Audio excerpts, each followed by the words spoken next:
Oh, what? You're here? Well, welcome to the Woodturning Workshop. And frankly, I got nothing. Not an idea. Came out here for some inspiration and some fish. Right now, it looks like I'm just gonna find inspiration, I think. Whoa, and speaking of inspiration, I think I have a great idea. Hey, stay tuned. Look at Whoa! I caught a shoreline. Looks like about an acre and a half.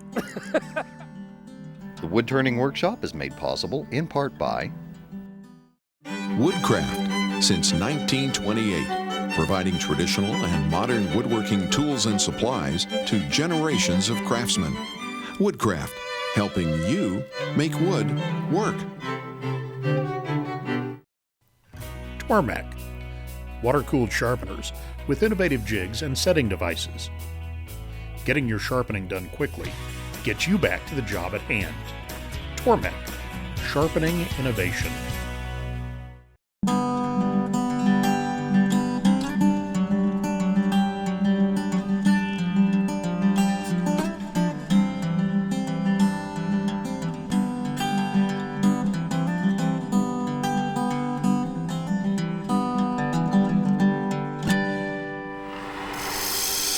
When it comes to fishing, I think I actually have a much better chance of catching a cold than a fish. And I got thinking about it when it comes to fishing lures. I wanted to make one for the show, but I need some help, so I decided to come to an expert. And Charlie Stuart here is our expert today. Charlie, thanks for being on the show. I'm glad to be on the show. Now, Charlie is a pro fisherman, and you also make your own lures, and you use your lathe to make them. Yes. Why did you get started making lures? Well, back when I was a kid, a lot of these lures weren't antiques. They were actually what we fished with. Yeah. And as they discontinued them and went to plastics, they got harder to find. So I decided that, I would make my own, and I started with a pocket knife and lots of cut fingers and stuff. And later in life, I introduced to a man, and he taught me how to make them with a lathe. Oh, really? Yeah, and that just made it so much better. Yeah, and when I started researching this, I thought, okay, it'd be easy to make a lure, but actually can be a complicated process. You can still make a simple lure. Oh, yes. But there's a lot of weight to it. There's a lot of figuring out how things are going to react in the water, stuff like that, and that's where you're going to be a big help. And we actually have some of your lures here as examples, don't we? Yeah, what we're going to make today is going to be the popper. Mm-hmm. The main thing about the popper is you've got to balance your hooks so that it doesn't set up or down, it sets level in the water. Okay. And when you pull it, it makes a popping sound. Yeah. And you cannot buy the antique hardware anymore, so you either have to improvise or make your own hardware, is like in this lure right here. You have to make this. Okay. You can't buy it. So that little lip there you made yourself, Right. you bent that and cut that. You can't buy that anymore. You're a man of all trades, woodworking and metalworking. Wow. And an artist in painting, it looks like, too, because the paint jobs I see on these are incredible. I mean, you're doing some stuff that's really, really nice. I mean, you've got eyeballs and scales, and I imagine, too, the colors are important as far as the fish attraction, right? They are. And today I'm going to attempt to show you this is not as difficult as it looks. Really? I'm going to try to make it easy for you today. Okay, I'm all for that. So, should we take off to the lathe? Yeah, let's go. Cool, let's do Come some on turning. in. Come on in. I appreciate you moving your shop around for us, because normally you don't have the little white one in front of the big white one, do you? That's true. So But it's no trouble. It's portable. Yeah, well, that's cool. So we're using the little lathe today because it's a little project? Yes. Okay. Correct. And it just gives you a little more. The special chuck I have also is fixed for this lathe and won't fit on this one right now. Okay, yeah, it's nice and dainty. That's cool. So what's our first step in making a lure? Well, first thing we need to do is get our piece of wood, of course. This is a 1x1 block of basswood. Basswood. Basswood. You can use cedar. The dust bothered me, so I use basswood. Or you can use sugar pine, which I don't have a source for. Right. Now, is it important to use that type of wood because of the weight, how it floats? The or weight, what? just feel how light it is. Whoa. See, it's got a lot of good flotation qualities. Yeah, that is The light. grain, if you look, is really tight. Yeah. You can see the growth rings on the end. It's Oh, really I see. tight. Okay. And it turns better, and also when you put your screws in it, it doesn't tend to crack like a lot of harder wood would. Okay, it's got a little give to it because I can put my thumbnail into it. Okay. And it's easy to turn. Yeah. That's always a good part. I like that part. First thing I need to do is find the center on one end, and find my pencil here. Yeah, we moved Okay. everything around your shop. Yeah, that's okay though. I was set up for over there, but we got to get the light where it's at. Yeah. Get this thing turned right here now. Okay. Okay, so that kind of Just a center finder. Find me the center. And I don't have to mark all the way across. 'Cause I just need a point of reference. And this is just so you can center it up on your live. Correct. Mm-hmm. All right. Now you just got an X, and you know that's the middle. It doesn't matter if it's all the way across or not. Later on, I'll use this little reference for another project. I'll show you as we get further into the project. Okay. Get this out of the way now. The next thing we're going to do, we'll go ahead and put our wood in, get it centered and ready. I always like to pull this tailstock up, get it right on my dot. If you don't get it exactly on your dot, it'll still turn out all right because you're just rounding the wood. Just hold it in place. So that's actually helping you center up on the chuck. Right. Okay. That makes everything do it. This is about the only thing I use the Tommy bar chuck for is turning lures. Really, because it moves so quickly. Yeah, that's On the only thing jaws, I you do. can adjust them real well. Right. And then crank this up a little bit and lock it down. And then I like the cuff protector. It just makes me feel better because I don't like to see those steel edges swinging around my fingers. So that gives you kind of a warning. You feel the fabric as it's Yeah, turning. do that, and also you see the bright colors more than you do just the black. Is that an old sweatband?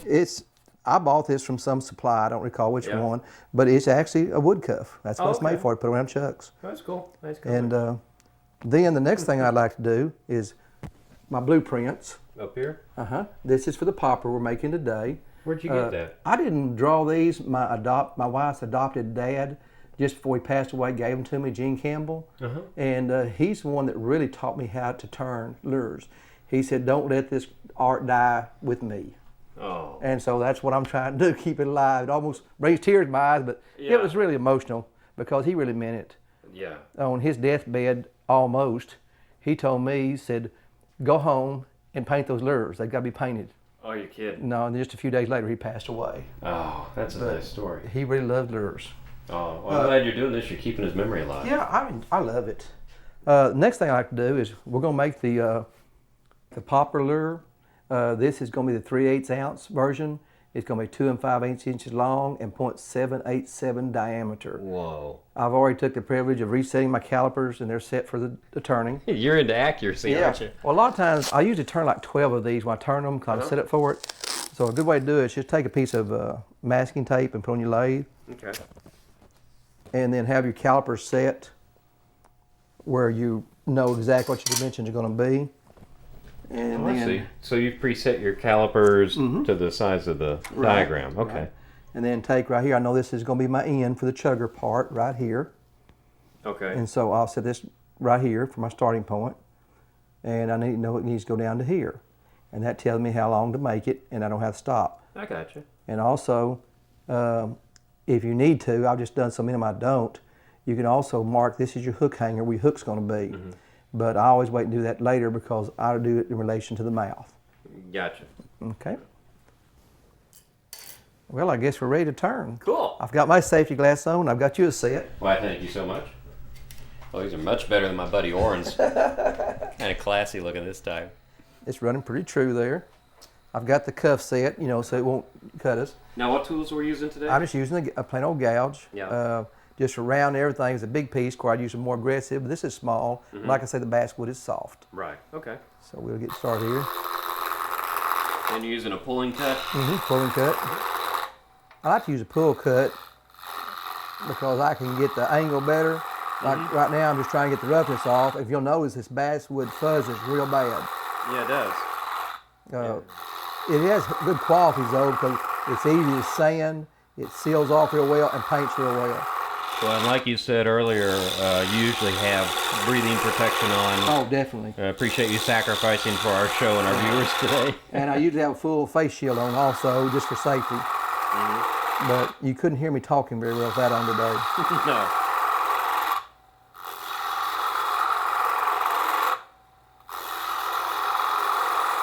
You notice this wood comes off pretty fast. All right, let's see where we're at. Tim, will you hand me those calipers? Let's see how far we are. Okay. And see right here, almost there. Very nice. Just tiny bit more, and we're rounded. No little flat surface right there. Okay. Let me get that off of there. It won't take long. Like I say, this wood is real easy to cut. I have never tried the sugar pine. They say it's very good. Okay, we're gonna leave it right there. 'Cause I'm gonna leave a little bit of room for sanding. Okay, because get rid of the fuzz. Right, the fuzz. I'll start off in here with a pretty aggressive sandpaper, and then go down to a finer sandpaper. Then we'll put a primer on it. Okay, so now you got to shape the plug. Got to shape it. Now you can start out. You can start out where you want to. I'm gonna start at the head. You can see I have my mark in line with it. I'm gonna get a little bit of taper here because it's got taper back. Oh, okay. Then you can go past the tail, which is fine, but you will stop it when you get to it for the final cut. Right. Now, even though you're using a pull cut, you are going downhill because of the grain direction, right? Correct. Okay.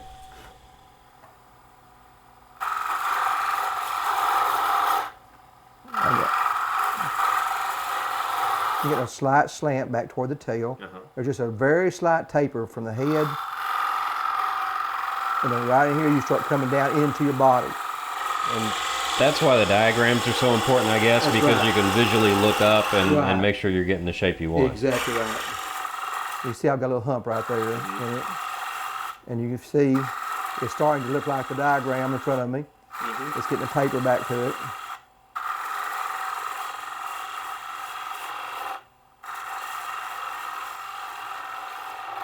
Okay, I'm gonna cut a little bit off this, give me room to work. You can see how fast it cuts, how soft this wood is. Oh, yeah.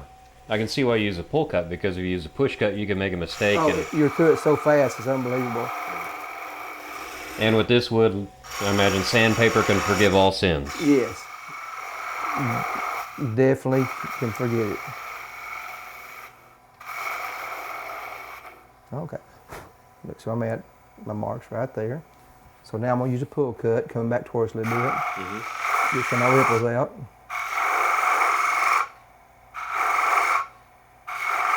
Yeah, and new turners are probably going to say, hey, you're going uphill now, but you can cheat as long as you know how to and when to cheat. Well, the thing is, I'm actually left-handed. And so this feels very natural to me, either way I do it.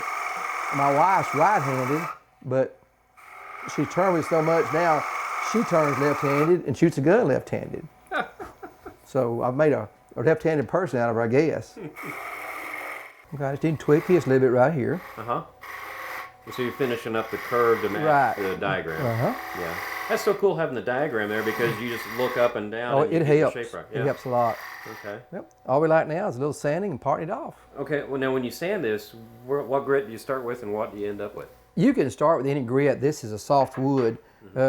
This is probably 180 that I'm starting with. And where will you end up then? I'll probably leave it like this till after we prime it. Okay. And then I'll do a little touch up on the back with sandpaper. And then we get the primer on, then I'll use the fine sandpaper on it. Okay, so this is your only grit right now? Yeah, right now. This is all I'm doing. Now you touched up on the sanding, what do you do? Part it off? Just part it off. You can see right here. Check your sanding. See how clean it cleans up? That is amazing. That basswood cleans up great. That is great. I wish all my stuff sanded that well. I do too. So what do you use to part it off with? I use a parting tool. A friend of mine made for me. Oh, a nice little thin one. Oh yeah, it's a homemade job, Yeah. but it does the job. Okay. I try to get that at an angle when I part it, because I've got to have a place to drill on the back of it to put my hook in. Okay. And we should be off here. There we go. And a little hand sanding, then we need to paint it. Cool. Okay, Tim, now we're ready to do the mouth. Okay. I usually look at the wood and try to determine which side I want up or down.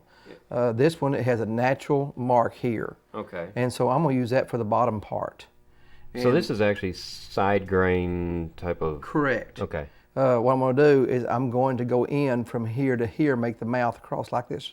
Okay. And that way, then we'll get that out of the way. And then all we have to do is drill it and put the hardware on it. Okay. So you have a little rotary tool with a sanding? Right. I usually use a pretty rough drum. My favorite one, they discontinued it, and so I had to go with something different. Anytime you find something good, they do away with it. It always happens. All right. Okay. Let me get this going here. Turn it on. That always helps. Okay. Let's find my spot again. Now, I guess I'm on the wrong end for this one. Yeah, you are. Usually I have the vent system going, but it's pretty loud, I'm and, not blow it back towards you. and we'll just have to suffer through this one. Well, that's pretty cool. That removes the wood really fast. Yes, it does. You gotta get the mouth so you have a chugging sensation when you pop your rod. That way, fish usually hit because of noise. Okay, so the excuse me, the depth of the mouth, how deep it goes in that way, determines how well it chugs Right. or pops. Right. Sorry, get them backwards. Right. If it's flat, it wouldn't have the same pop because this will spit the water out of each side. Okay, and then is one further out than the other? Not on this particular lure. They're almost equal. Oh, okay, cool. Some lures they are, but this one's almost equal. Okay. Tim, you can always go across motion like this. If it's not reaching all the way across, you can always turn the lure around. Some pieces will be bigger and you'll have to do that.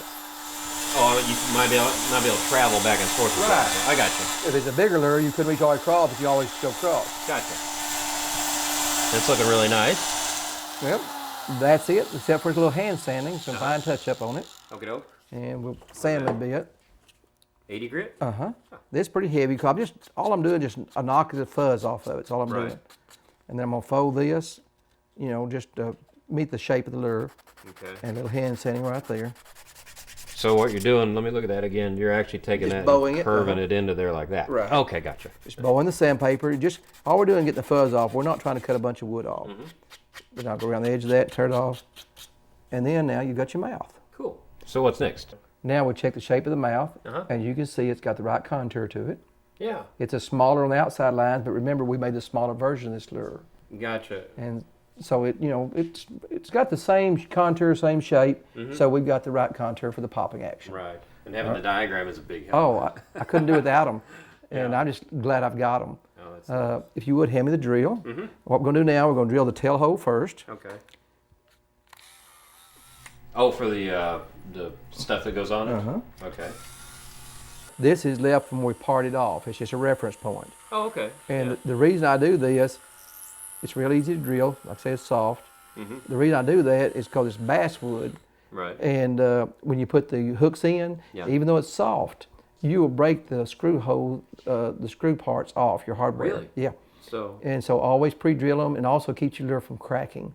And if Okay. you're using cedar, it's really, really important. Right. Cedar cracks if you breathe on it the wrong way. You're right. Yeah. Now I'm going to drill the front hole. Okay. Just got centered up there. center right there. So I got centered right in the middle in every way. And depth doesn't matter. You can go shallow, but depending on your hardware. Okay. If Now, hit- you got a couple marks Yep. right there already. You made I already this. pre-marked this. Yeah. This is for your tail hook. I'm sorry, your belly hook. Now that looks like a little tiny shoehorn. Just about. You have to buy these. I do not make these. You can still buy these. Okay. All right, I've got it marked where I want it. And what that'll do, that will show me where to drill. And I'll pre-drill it, like I say, so I don't break my screws off. Okay. And then it's on to painting, right? Then it's on the primering first. Okay, cool.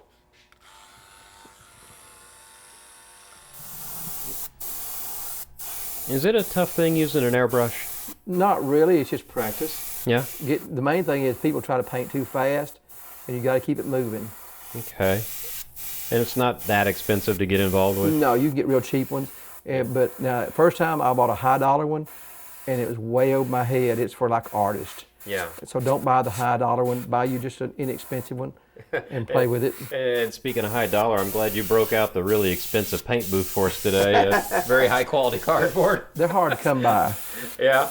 That's beautiful. So Now- you're putting on the first coat of paint, right? Right. Okay. All I'm trying to do is we sanded it, but I'm trying to go in and get that fiber to stand up so I can go back and sand it off real fine. Okay. It doesn't need to be heavy. Is this sealing the wood? It's sealing the wood. This is water-based paint. And that's your compressor? And that's my compressor. We're only using 20 pounds of pressure on this gun, so it doesn't kick on very much. Main thing is just keep your paintbrush moving, and like I say, do not set it over 20 pounds of pressure, because it puts back way too much paint, and you just have it all over everything. As you can see, there's not a lot of overspray off of this. No, I mean, it's not going anywhere. You can't even really see it come out of the brush. No, just I almost want a light coat. Okay. And that is all we got to do on that. Okay, and then you hang it up to dry? Hang it up to dry, and then Okay. after it dries, we already have this one that's already dried, been Right. sanded, and this one already has a second coat on it. Okay, and you're holding this by just a little eyelet Just an screw. eyelet. It's just a hook eyelet's what it Yeah. is. On some of your big lures, that's the one you use, but I just have it barely stuck in there, so I can hold on to it with the vice grips. Oh, okay, and then you can hang it to dry too off a Right. paper clip. Correct. Okay, and then from this step, where we're going? We're going to put the lace on it and put the scales and the back on it. Cool. Tim, if you hand me those clothespins, we'll get the scales on here. We got a little extra here. I told you they catch things. You got those all over the place. There you go. These are ground down so you can get it closer to the lace. That's kind of cool. And see, and it pulls that lace up tight. Yeah. And just put on several of them so your lace will be tight. So you're actually wrapping your lure in lace. Exactly Let's see right. that a little bit. Exactly right. Now, And see, it stretches when you put those clothespins on it. If they're blunt, you can't get them tight enough. is it special lace? This is antique lace actually, but it doesn't have to be. You can get laces. I have this lace right here, which is a modern lace. It's fine. You can see with the blacks, it's been painted before. Yeah. And here's some more lace that you can use. But I keep going back to this old lace. I guess I just like old things. Charlie, you're starting to worry me. You know your lace awfully well. Well, don't tell my wife that. Okay. Does she wind up missing things sometimes? Yeah, she might. Yeah, I got to do a run of fishing lures. She huh? told me I could not have any of her lace. So I had okay. Now we've got that stretched on there. Uh-huh. Take your needle nose vice grips and get your mouth. This is important. Have your mouth up and down. If you don't, you'll have scales on the belly. Oh, okay. We're gonna paint it black. This right here, just a minute. I'll get my tank covered up. So that's cool. That holds the paint. A hose of paint, paint pot, little bitty paint pot. I got it coming a little free. I'm messy now. That's okay. Okay. Can't be a wood turner, Now- that'd be a mess. That's true. Now I've got my mouth straight up and down. So just come right here, just paint it black. It looks like I'm painting the whole lure black, but I'm not. Okay. Then turn around the side. And about the middle ways where I want my scales come through. Be sure you don't see any yellow.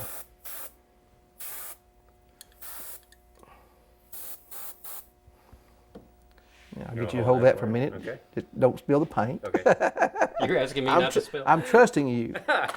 Now take the pins You off don't know me very well. immediately. The paint's still dry, still wet. Oh, okay. Pull your lace up and roll it over in one motion. Gotcha. Then there's your scales. Oh, that's cool. And see, it's really not as hard as it looks. It's just practice. Yeah. At first, I messed up a lot of it. Yeah. Put that in the water because I got to save that old lace because I can't get any more of it. That's funny. All right, Okay. now turn it straight away from Yeah. you. Get imaginary backbone. Okay. Oh. That's That is all there is to it. Now, little right there on the tail. Come right here and paint your little angle. That's for your eyes. We've got the scales and the black back on it. Next, we're stamping the eye on it. Just like that? Right. And then we come back with a smaller one and stamp a white eye in the middle. That's And neat. paint the mouth red. Awesome. And then you wind up with this. Yep. And then all we need to do is put the hardware on it. Cool. Now, how's the hardware go in? Does it just screw in? It just screws in. We already drilled the holes earlier, so all we got to do is screw it in. That's nice. That's awfully shiny, too, though. How'd you get such a good finish? Two-part epoxy, put on with a cheap paintbrush, Yeah. and the machine behind you. Yeah. It just keeps it turning. That is slick. Is that an old rotisserie? That's the old rotisserie of a junk shop. Yeah. And that keeps the finish smooth, and you let it run about 2 hours before you turn it off. And so no sanding, no finishing? No sanding, no finishing, just go fishing. Speaking of fishing, this one's finished. Let's go fishing. Really? Yeah, I thought you're you never ready. asked. This is great out here, Charlie. hey, you know, I told you I'm good at this. I don't feel any fish coming, but I feel a cold catching on. I appreciate you being on the show. Oh, I'm just tickled to death to do it. Well, next time on the Woodturning Workshop, hey, I got something. Keep fishing, or turning. Hey, come see us. You got insurance? Yeah. It's on the ground. I heard it. Yeah. Okay. There we go. There we go. Yeah. See, that looks yummy. I can't see why a fish would deny that.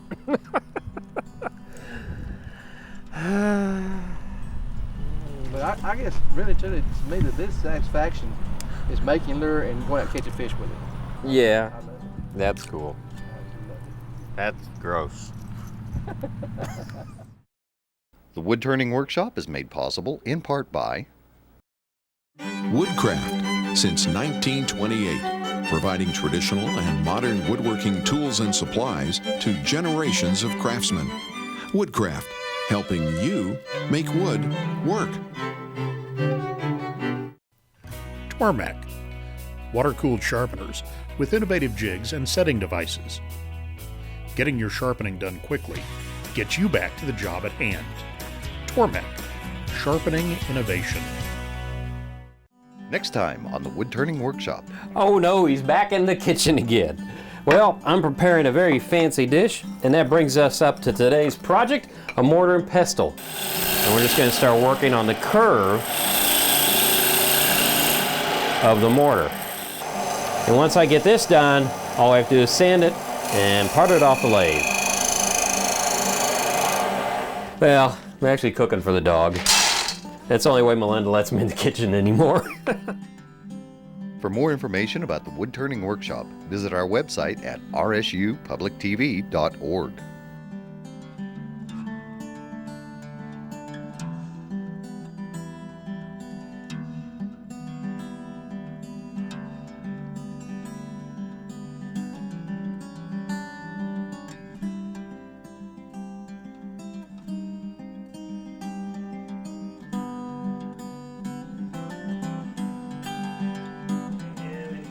Speaking of fishing, this one's fishing. Finish. Sorry about that.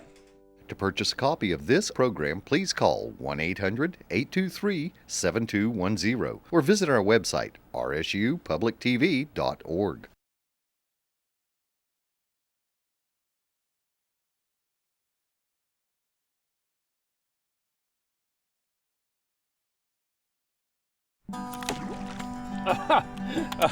Hey, this week on the Woodturning Workshop, I came out here to get some fish, but actually wound up with some inspiration.